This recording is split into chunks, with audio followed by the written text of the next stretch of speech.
तो स्वागत है एक बार फिर से आप सभी का आपके अपने YouTube चैनल टेक हाउस पे। तो जैसे कि दोस्तों यहाँ पर डिफरेंसेस जो है काफ़ी ज़्यादा आपको कैमरास में देखने को मिल रहे हैं। एक तरफ सैमसंग का A52 के ट्राई इसका, एक तरफ से ओप्पो की तरफ से आने वाला F19 Pro है, एक तरफ 64-12 मेगापिक्सल का वाइड एंगल 5-5 मेगापिक्सल के डेप्थ सेंसर और माइक्रो शॉट्स हैं, एक तरफ 48+8+2+2 का कैमरा सेटअप ओप्पो के F19 Pro में है।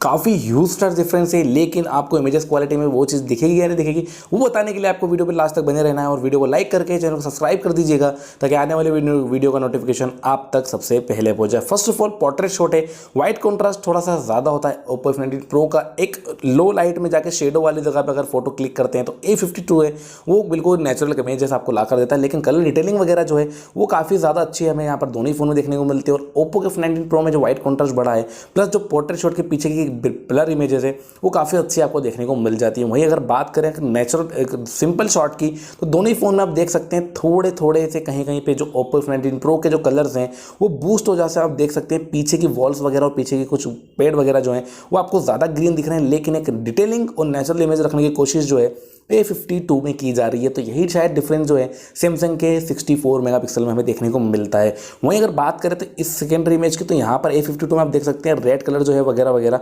कुछ कलर जो होता है हमारे रेड येलो ये कुछ ज़्यादा हाईलाइट होते हैं, तो यहाँ पर भी इसको भी बिल्कुल मेंटेन करके रखा गया है। F19 Pro में ये चीज़ हमें देखने को नहीं मिली, थोड़ी सी ज़्यादा हार्शनेस प्लस बूस्ट जो है कलर वो यहाँ पर ओप्पो के F19 Pro में हमें देखने को मिल जाते हैं। सेकंड ग्रासरी ग्रीन चीज़ हमारी ऐसी है जो काफ़ी ज़्यादा डिटेल आपके सामने रख देती है, तो आपके सामने बिल्कुल क्लियर हो गया होगा।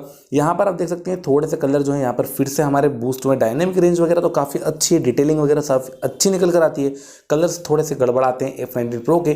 A52 में ये रखने की काफ़ी अच्छी कोशिश की गई है, बिल्कुल नेचुरल इमेज की वो हमें A52 में ज़्यादा बेटर देखने को मिल रही है।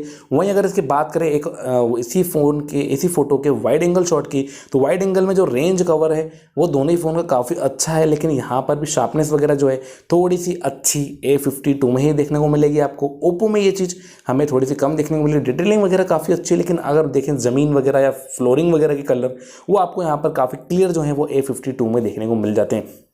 720p और 30 fps का रिकॉर्डिंग यहाँ पर आपके सामने चल रहा है, तो यहाँ पर भी जो स्टेबलाइजेशन मोड है काफ़ी अच्छा है दोनों ही फ़ोन का, लेकिन A52 का ज़्यादा बेटर है। और इसमें एक अलग से मोड भी अगर उसको भी आप ऑन करते हैं तो आपको और बढ़िया स्मूथ तरीके से आपका वीडियो रिकॉर्ड हो जाएगा।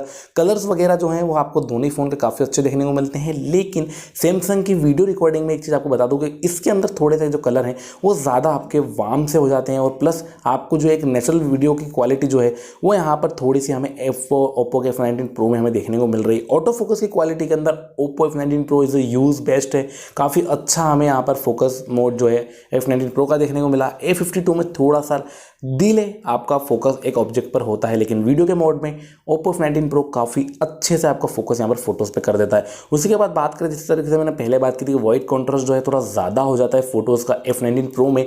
यहाँ पर जो है नेचर थोड़ा सा हमारा गड़बड़ाया था, मौसम पानी जैसा हो रहा था, लेकिन बादलों की चीज़ को मेंटेन करके दिखा है A52 ने।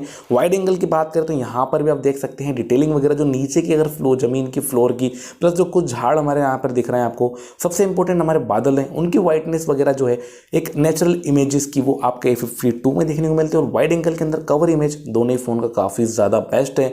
पोर्ट्रेट शॉट के अंदर एक खास बात आपको बता दें कि A52 के अंदर आप अपने हिसाब से एडजस्ट कर सकते हैं ब्लर, पीछे की एजेस वगैरह जो है वो यहाँ पर ओप्पो F19 Pro में हमें इतनी क्लियर देखने को नहीं मिलती है। कुछ जगह पे एजेस जो है वो गड़बड़ा जाती है, लेकिन A52 के अंदर काफ़ी बढ़िया डिटेल प्लस एजेस जो है वो मेंटेन करके रखी गई है। एक ऑब्जेक्ट का आप सिलेक्शन करते हैं उसी पर फोकस करके पीछे की पूरी चीज़ को यहाँ पर ब्लर कर दिया जाता है। वहीं अगर बात करें जूम टेस्ट की, यहाँ पर प्लेन शॉट है, यहाँ पर आप देख सकते हैं यहाँ पर आपको काफ़ी ज़्यादा डिफरेंस देखने को मिल रहा होगा फोटोज़ के अंदर। यहाँ पर कलर जो है ज़्यादा डार्क हार्श हुए हैं। 2x जूम करते हैं, डिटेलिंग वगैरह तो काफ़ी अच्छी है दोनों ही फ़ोन की।